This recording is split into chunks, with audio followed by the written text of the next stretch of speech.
नमस्कार, good evening दोस्तों। स्वागत है आपका एक बार फिर से आपके चैनल फार्मेसी पॉइंट में। तो दोस्तों आज हम फिर से हॉस्पिटल एंड क्लिनिकल फार्मेसी के मल्टीपल चॉइस क्वेश्चन करने वाले हैं। तो दोस्तों हॉस्पिटल एंड क्लिनिकल फार्मेसी के अंदर बहुत ही कम चैप्टर हैं और सभी चैप्टर बहुत ही और इसके अंदर छोटे छोटे दोस्तों चैप्टर दिए गए हैं। तो दोस्तों जो इसका सिलेबस है इसको भी 4-5 दिन में इसका आपका पूरा करवा दिया जाएगा। और दोस्तों उसके बाद एक ही बार 50-60 क्वेश्चन का मल्टीपल चॉइस क्वेश्चन करवा दिया जाएगा, जिससे कि आपका सिलेबस एक ही बार में ख़त्म हो जाएगा। तो चलिए दोस्तों वीडियो को शुरू कर लेते हैं। उससे पहले वीडियो को लाइक कर दें, चैनल को सब्सक्राइब कर दें। तो चलिए दोस्तों top multiple choice question hospital and clinical pharmacy के देख लेते हैं। और दोस्तों जो दोस्तों आज हमारा चैप्टर है वो है हॉस्पिटल फार्मेसी। इसका नाम है, चैप्टर का ही नाम है हॉस्पिटल फार्मेसी। तो दोस्तों जो ये चैप्टर दिया है हॉस्पिटल फार्मेसी, इसके अंदर बेसिकली हॉस्पिटल फार्मेसी होता क्या है और इसके अलावा दोस्तों 2 से 3 टॉपिक और दिए गए हैं। तो दोस्तों इसके अंदर ज़्यादा क्वेश्चन बनता नहीं है। तो चलिए हम टॉप मल्टीपल चॉइस क्वेश्चन इस चैप्टर के देख लेते हैं। तो चैप्टर 2 हॉस्पिटल फार्मेसी। तो दोस्तों उससे पहले वीडियो को लाइक कर दें, चैनल को सब्सक्राइब कर दें और इसको अपने दोस्तों के साथ शेयर कर दें। तो दोस्तों चलिए शुरू करते हैं। तो दोस्तों हमारे सामने पहला क्वेश्चन आ चुका है कि practice of pharmacy with in hospital is called, यानी कि हॉस्पिटल के अंदर फार्मेसी की प्रैक्टिस क्या कहलाती है।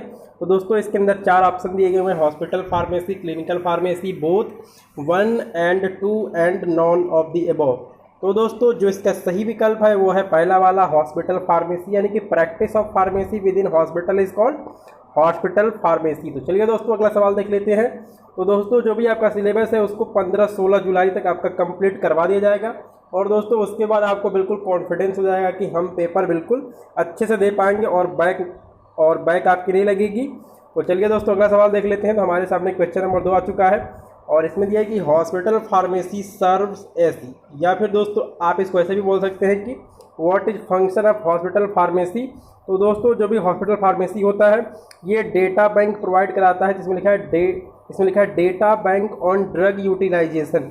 या दोस्तों जो भी हॉस्पिटल है वहाँ पर कौन कौन सी मेडिसिन का, कौन कौन सी ड्रग्स का यूज ज़्यादा है, किसका कम है, ये सभी इंफॉर्मेशन प्रोवाइड कराता है हॉस्पिटल फार्मेसी। इसके अलावा लिखा है कि इंफॉर्मेशन सेंटर ऑन ड्रग, यानी कि दोस्तों जो भी ड्रग्स है उसका एडवर्स रिएक्शन क्या है। और इसके अलावा जो भी इंफॉर्मेशन होता है ड्रग्स के बारे में, मेडिसिन के बारे में, वो आपको हॉस्पिटल फार्मेसी से मिलता है। इसके अलावा दोस्तों जो भी हमारा हॉस्पिटल फार्मेसी होता है ये पेशेंट की काउंसलिंग भी करता है। तो दोस्तों ये सभी इसके फंक्शन होते हैं। तो जो हमारा सही ऑप्शन है वो हमारा सही है ऑल ऑफ द अबव, यानी कि hospital pharmacy serve as data bank on drug utilisation, information centre on drugs, और इसके अलावा counsel the patient and all of the above. तो चलिए दोस्तों अगला सवाल देख लेते हैं। तो हमारे सामने क्वेश्चन नंबर 3 आ चुका है। इसमें पूछा है कि function of hospital pharmacy are. तो दोस्तों इसके अंदर आपको फंक्शन बताना है। तो इसमें दिया है supply of drugs, chemical and biologicals, maintain inventory of all supply and forecast the demand of drug. दोस्तों यहाँ पर फॉरकास्ट का मतलब जो होता है दोस्तों इसको हिंदी में कहते हैं कि अनुमान लगाना या फिर भविष्यवाणी करना। तो दोस्तों इसमें यह function of hospital pharmacy are. तो दोस्तों जो फंक्शन होते हैं supply of drugs, chemicals, biological, इसके अलावा maintain inventory of all supply, forecast the demand of drugs. तो दोस्तों ये सभी फंक्शन होते हैं हॉस्पिटल फार्मेसी के। तो चलिए अगला सवाल देख लेते हैं। तो दोस्तों यहाँ पर देखिए आ गया है कि अदर फंक्शन क्या होते हैं। तो इसमें दिया मैन्युफैक्चर लार्ज वॉल्यूम पेरेंट्रल, यानी कि LVP। तो दोस्तों ये LVP या फिर लार्ज वॉल्यूम पेरेंट्रल क्या होता है मैं अभी आपको बताने वाला हूँ। इसके अलावा इसमें दिया है providing drug related information to medical staff. जी हाँ दोस्तों जो भी हॉस्पिटल के अंदर मेडिकल स्टाफ रहता है, नर्स रहता है, डॉक्टर रहता है, इसके अलावा जो भी स्टाफ रहता है दोस्तों वहाँ पे हॉस्पिटल फार्मेसी उनको ड्रग्स रिलेटेड इंफॉर्मेशन देता है। इसके अलावा इसमें लिखा है कि participate in and implement decision of PTC। जी हाँ दोस्तों जो आपका PTC वाला चैप्टर है ये आपका 4th चैप्टर है आपका हॉस्पिटल फार्मेसी के अंदर। तो दोस्तों इसका भी मल्टीपल चॉइस क्वेश्चन करवाया जाएगा। और इसमें दिया है कि interact cooperate with other department. तो दोस्तों ये सभी हॉस्पिटल फार्मेसी के फंक्शन होते हैं। तो चलिए अगला सवाल देख लेते हैं।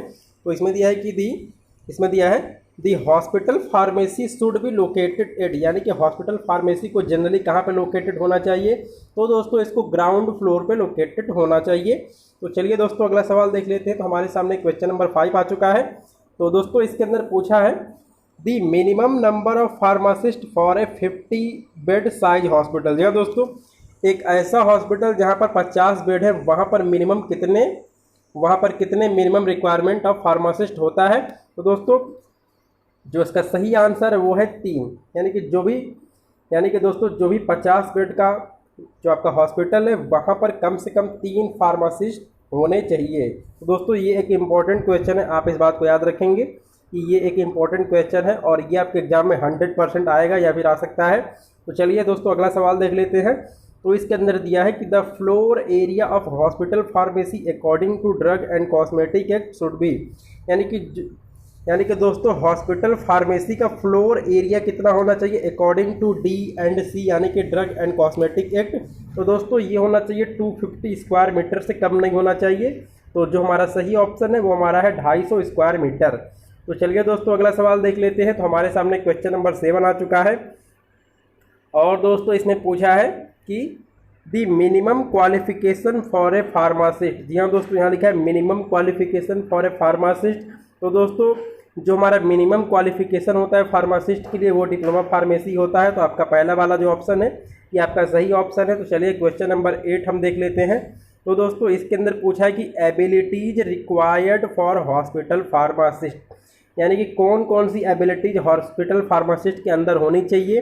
तो दोस्तों यहाँ पर लिखा है आपका पहला दिया है एडमिनिस्ट्रेटिव एबिलिटी, इसके अलावा टेक्निकल एबिलिटी, इसके अलावा एकेडमिक एबिलिटी। तो दोस्तों ये सभी एबिलिटी हॉस्पिटल फार्मासिस्ट के अंदर होनी चाहिए।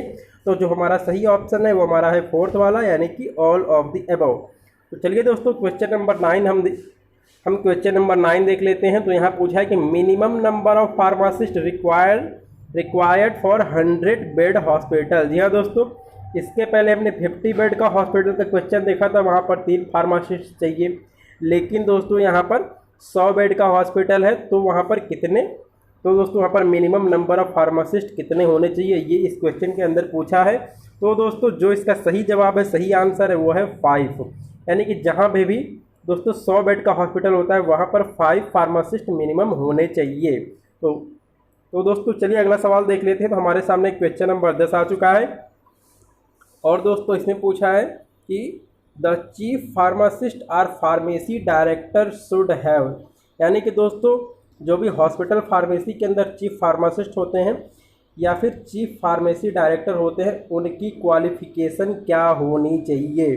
तो दोस्तों इसमें दिया है graduate in hospital pharmacy or pharmacology, इसके अलावा diploma in pharmacy, both 1 and 2 and none of the above. तो दोस्तों चीफ फार्मासिस्ट या फिर फार्मेसी डायरेक्टर के लिए जो मिनिमम क्वालिफिकेशन होनी चाहिए वो होनी चाहिए ग्रेजुएट इन हॉस्पिटल फार्मेसी और फार्माकोलॉजी। तो दोस्तों जो हमारा सही आंसर है वो हमारा पहला वाला सही आंसर है। तो चलिए दोस्तों अगला सवाल देख लेते हैं। तो हमारे सामने क्वेश्चन नंबर 11 आ चुका है दोस्तों और इसमें पूछा है कि the hospital pharmacy provide service to. तो दोस्तों जो हमारा हॉस्पिटल फार्मेसी होता है ये किसको सर्विस प्रोवाइड करेगा, ये इसमें पूछा है। तो इसमें दिया OPD पेशेंट ओनली, यानी कि आउट पेशेंट डिपार्टमेंट जो आते हैं, पेशेंट आते हैं, बाहरी पेशेंट आते हैं जो हॉस्पिटल के अंदर जो दोस्तों हॉस्पिटल के अंदर एडमिट नहीं होते हैं उनको हम OPD पेशेंट कहते हैं। इसके अलावा इसमें लिखा है admitted patient, both 1 and 2 and none of the above.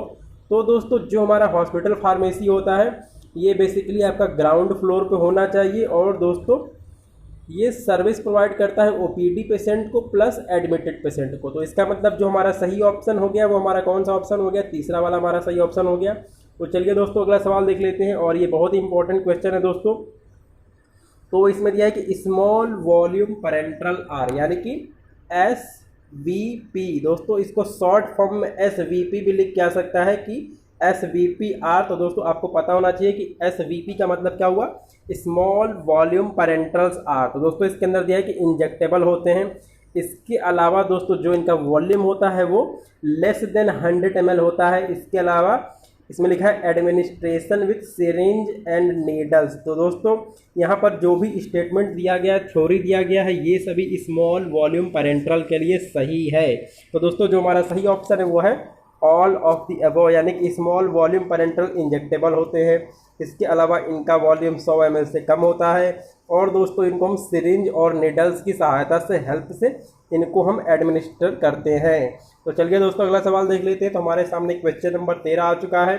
दोस्तों इसमें पूछा है कि लार्ज वॉल्यूम पेरेंटल्स आर, यानी कि दोस्तों LVP के बारे में इसमें पूछा है, और ये LVP भी आपके एग्जाम में लिख कर आ सकता है। तो दोस्तों जो भी हमारा लार्ज वॉल्यूम पेरेंटल होता है, ये हमारा डेक्सट्रोज, ग्लूकोज का दोस्तों जो आपका आता है D5 आता है, D10 आता है, जो बोतल आपकी आती है, ड्रिप आती है दोस्तों, इसी को हम लार्ज वॉल्यूम पेरेंटल बोलते हैं।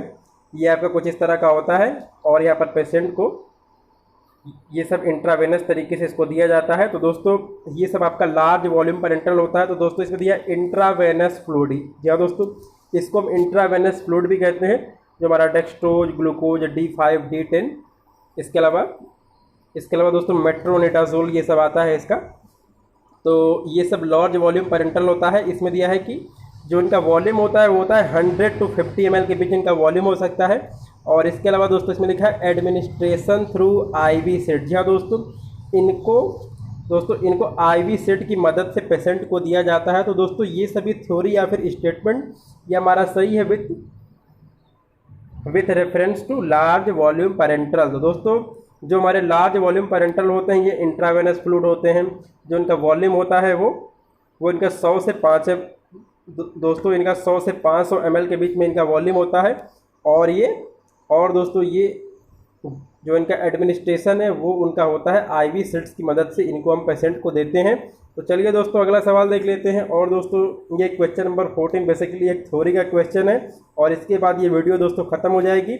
इसके बाद हम तो दोस्तों इसमें दिया है कि the meaning of DCA, ICU and OPD and PTCR। तो दोस्तों यहाँ पर आपको मीनिंग बताना है।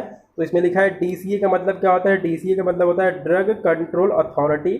इसके अलावा इसमें लिखा है ICU का मतलब क्या होता है। तो दोस्तों इसका मतलब होता है इंटेंसिव केयर यूनिट। और इसमें दिया OPD का मतलब क्या होता है। तो यहाँ पर दिया है, आप यहाँ पर इसको देखिए, यहाँ पर लिखा है आउट पेशेंट डिपार्टमेंट। और दोस्तों इसमें एक और दिया है PTC का मतलब क्या होता है। PTC का मतलब होता है फार्मेसी एंड थेराप्यूटिक कमेटी। दोस्तों यहाँ पर Y छूट गया है, आप इसको Y बना लेंगे, ये टाइपिंग मिस्टेक है। तो दोस्तों यहाँ पर PTC का मतलब होता है फार्मेसी एंड थेराप्यूटिक कमेटी।